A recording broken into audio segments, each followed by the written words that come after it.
Bonjour et bienvenue au Jardin de la Valette, c'est écrit juste là derrière moi. Je suis Sylvain Coudert, maraîcher sur petite surface.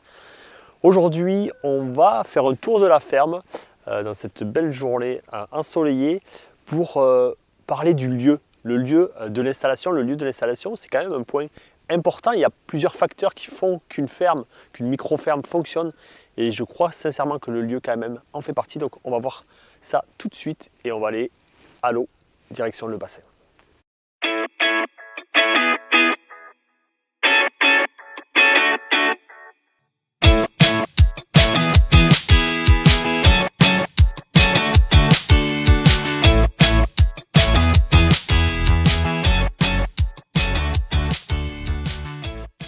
Alors, il y a différents points qu'on va aborder à travers cette vidéo. Les points essentiels pour choisir le lieu, là, le numéro 1 où on ne peut pas vraiment déroger à la règle, c'est l'accès à l'eau, c'est primordial. Le maraîchage, ça a toujours été un métier qui était lié à l'eau. Maraîcher, ça vient de marais, c'était les lieux humides mais aussi fertiles évidemment. Et donc le premier, c'est l'accès à l'eau. Le maraîchage sans eau, moi j'y crois pas, en tout cas pas de façon productive, pérenne et qui puisse vraiment durer dans le temps. Donc l'accès à l'eau, la ressource, il va falloir qu'elle soit présente sur votre lieu.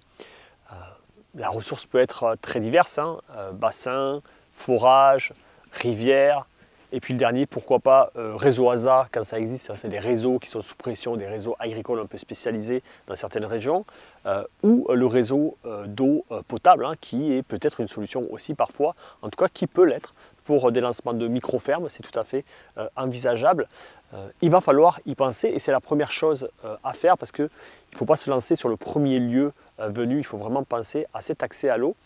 Même si on est sur une micro-ferme comme ici de moins de 5000 m², on va avoir des besoins en eau importants de 2-3 000 m³ à l'année. Donc ça, il va falloir vraiment être sûr d'avoir cette ressource, car si c'est un facteur limitant, vous allez vous retrouver au mois de juillet, au mois d'août, à devoir fermer les vannes et évidemment des rendements qui vont s'effondrer et des cultures qui vont en pâtir au niveau de la qualité et de la production. Donc accès à l'eau, numéro 1, obligatoire. Deuxième point, le type de sol. C'est vrai qu'avec la méthode bio-intensive, on va pouvoir modifier de façon importante notre sol, mais quand même, j'aimerais dire qu'il y a une différence entre certains sols, surtout des sols très extrêmes. Je pense aux sols hyper argileux, très froids, et aux sols aussi avec beaucoup d'hydromorphie. Attention à ce type de sol-là qui vont, pour le même temps de travail, la même charge, la même énergie, vous risquez d'avoir des rendements plus faibles ou des démarrages en saison plus tardifs, je veux dire, sur les sols froids. Alors, moi, ici, j'ai à peu près 15% d'argile, ça c'est mon taux d'argile sur cette ferme. Je suis un sol limono-argileux hydromorphe. Alors l'hydromorphie, je dis, ce n'est pas l'idéal, mais j'ai réussi à réguler ça par évidemment mes planches surélevées, le fait que je sois en pente, ça c'est le troisième point, un petit peu les pentes et l'exposition. Voilà, je vais mettre, j'ai une démarche qui fait que je réduis tout ça. Et puis au niveau de l'argile, là aussi, l'apport de matière organique va faire une grosse différence, c'est évidemment capital. Mais attention quand même aux sols les plus extrêmes. Je parle en connaissance de cause parce que j'étais sur une ancienne ferme où j'étais à des taux de 35-40% d'argile et j'ai bien vu la différence directe sur la facilité de reprise du sol. J'ai trouvé d'autres complications comme l'hydromorphie que je ne connaissais pas. J'avais de l'argile mais je n'avais pas d'hydromorphie parce qu'une argile avait des sous-sols calcaires drainantes. Ici, j'ai du limon mais avec de l'hydromorphie qui est une autre origine. Voilà, ça c'est encore un autre problème. Tant qu'on est dans le sol, évidemment, je vous ai dit, on peut le changer. C'est ce que j'ai là. Ça, c'est mon sol d'origine. Un sol qui se compacte, assez clair et qui se referme très vite. C'est vrai que quand vous travaillez plusieurs années et que vous apportez de la matière organique, on est sur un sol complètement différent. Et c'est ce que aujourd'hui j'ai chez moi. Donc évidemment le sol, vous allez pouvoir dans une certaine mesure le modifier, mais quand même faites-y attention au choix au départ. Troisième élément à prendre en compte, ça va être le climat et le microclimat. Et plus important avant tout, c'est vraiment le microclimat. Alors le climat, C'est très général, hein. Moi je suis dans une région à 450 mètres d'altitude, en Aveyron, donc climat plutôt semi-océanique continental, avec des gelées assez fortes l'hiver, hein. Ça peut descendre à moins 10 facilement, des gelées tardifs parfois de moins en moins tard, mais jusqu'au mois de mai, avec des petites gelées blanches, c'est tout à fait possible. Ça c'est mon contexte géographique, donc c'est pas un contexte qui est forcément hyper favorable à faire du maraîchage. Si je me compare à des régions comme dans le sud de la France, la Bretagne, ou plus proche le Lot-et-Garonne, où ils ont des régions vraiment en avance par rapport à moi, ce n'est pas vraiment un problème dans une micro-ferme lorsqu'on est en vente directe, car je ne suis pas en concurrence justement avec ces personnes-là sur les marchés. Par contre, le microclimat, là, ça va avoir une importance beaucoup plus importante à mes yeux. C'est comment vous vous situez dans votre région. Et moi, j'aime bien dire que je ne suis pas dans un bon climat et un bon sol maraîcher, mais je suis dans un bon sol et une bonne exposition pour un Aveyronnais, pour ma région. Et ça fait vraiment la différence, c'est que sur mes marchés, je ne suis pas en retard. Je ne suis pas 2 semaines ou 3 semaines après les autres producteurs de ma région. Et ça, c'est important. Donc le microclimat, comment vous êtes dans votre région, si vous êtes dans un front de vallée, plutôt en altitude, exposé, etc. Donc localement, il y a des grosses différences. Alors pour ceux qui vivent dans des régions très plates, il y a très peu de microclimats, mais dès que c'est vallonné, évidemment, il y a des microclimats importants. Donc faites attention à ça.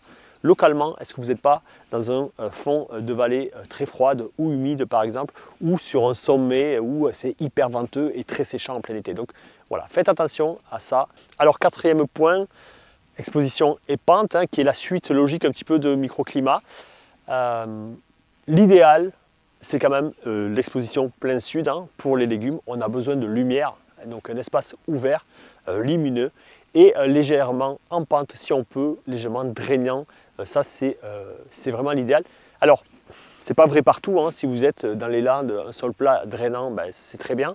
Mais dès que vous êtes dans un endroit un peu en altitude, pas trop drainant, la légère pente sera quand même un confort et évidemment pas de pente extrême. Sur ma partie maraîchage, entre mon point bas et mon point haut, je suis autour de 3-5%.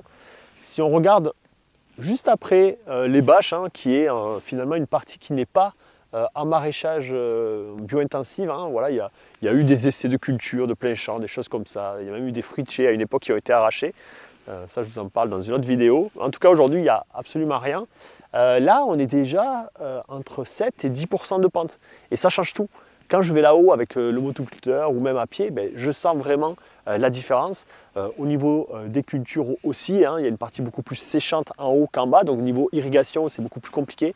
Donc, attention à cette pente lorsqu'elle est trop forte. Par contre, hein, je le redis, c'est un gros avantage. Moi, dans mon cas, sol hydromorphe, légère pente, quasiment plein sud, donc hyper bien exposé. Même à 450 mètres d'altitude, ça permet d'avoir vraiment une luminosité et une température qui se réchauffe vite et surtout l'eau qui va s'évacuer vers le bas de la pente. Un 5e point qu'on oublie parfois lorsqu'on s'installe, c'est l'importance des vents dominants dans votre région. Il faut savoir que le vent peut avoir vraiment un impact négatif sur vos cultures, sur vos serres aussi, mais surtout sur vos cultures. À l'été, c'est très desséchant. On parle de moins 30% de rendement sur des vents l'été, hein, sur vos cultures plein champ. Donc pensez-y à les observer et peut-être à mettre en place rapidement des choses pour y contrer. Évidemment, il faudra du temps, hein, pour ça. Lorsque je pense aux haies notamment, c'est ce que moi j'ai fait, hein. J'ai des vents du sud qui viennent l'été et puis aussi de l'est. Donc j'ai quadrillé comme ça ma parcelle de haies, alors mélange, hein, il y a un peu de tout, il n'y a pas que des arbres locaux là-dedans, mais voilà, il y a tout un mélange d'arbres et d'arbustes qui sont en bordure. Et il faut savoir qu'une haie, ça a une portée de à peu près 10 fois sa hauteur, hein. Donc une haie qui ferait 5 mètres, ça a à peu près un impact sur 50 mètres de long. Donc vu qu'on est sur quand même des micro-parcelles, ça fait un impact qui n'est pas négligeable, en tout cas pour réduire une partie du vent sur vos parcelles maraîchères. Donc ça, on ne pourra pas les changer, mais on peut quand même modifier un petit peu l'environnement pour le limiter. Dans le choix de la ferme, je voudrais aborder une deuxième partie qui n'est plus de contexte sol, environnement, mais une autre catégorie. Tout d'abord, la zone de chalandise. Ça, c'est quelque chose aussi que des fois, on ne fait pas attention lorsqu'on s'installe. Et il faut bien imaginer que la zone de chalandise, ce n'est pas forcément hyper local, hein. On peut aller beaucoup plus loin. Moi, quand je me suis installé, j'imaginais aller vendre mes légumes à Toulouse, c'est à 1h30 de route d'ici.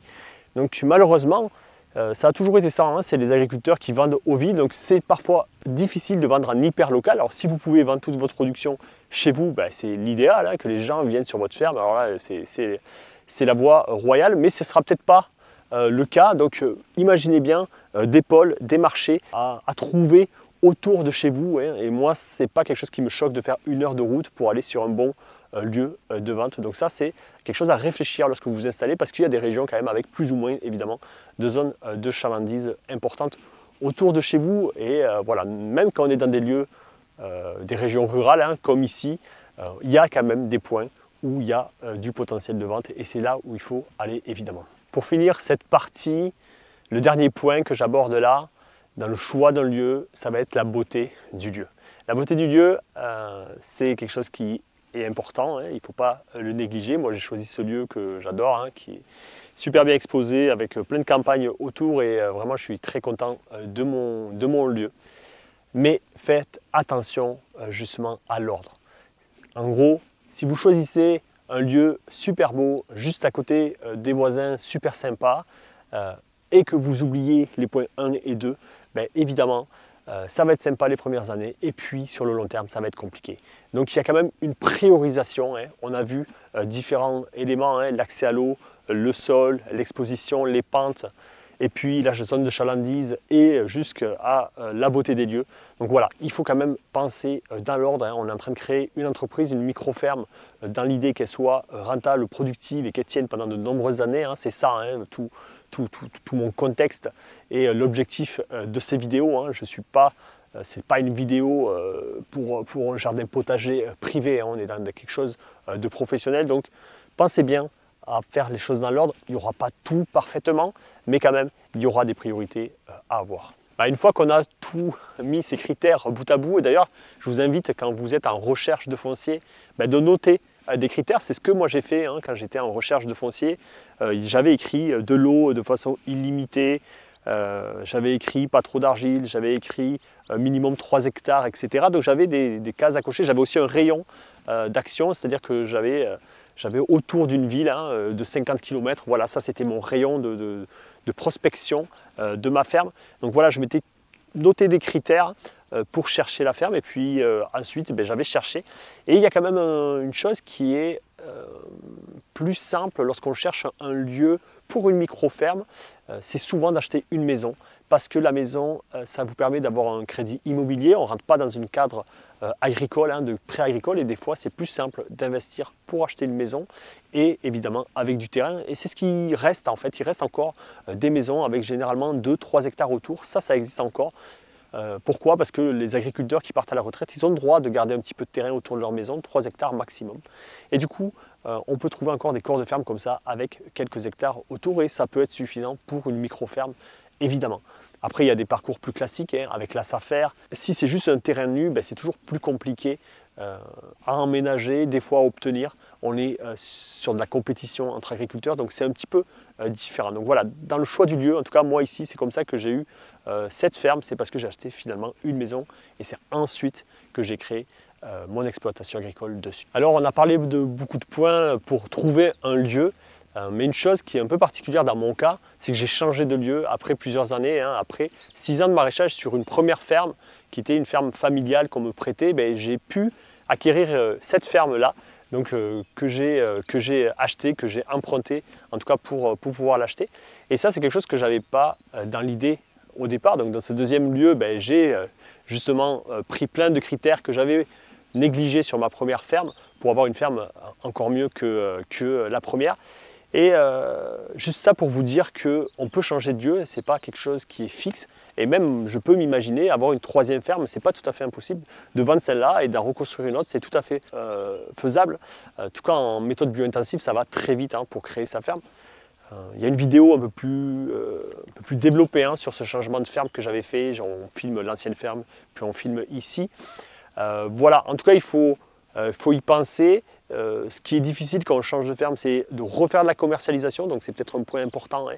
La zone de chalandise, à bien la réfléchir dès le départ.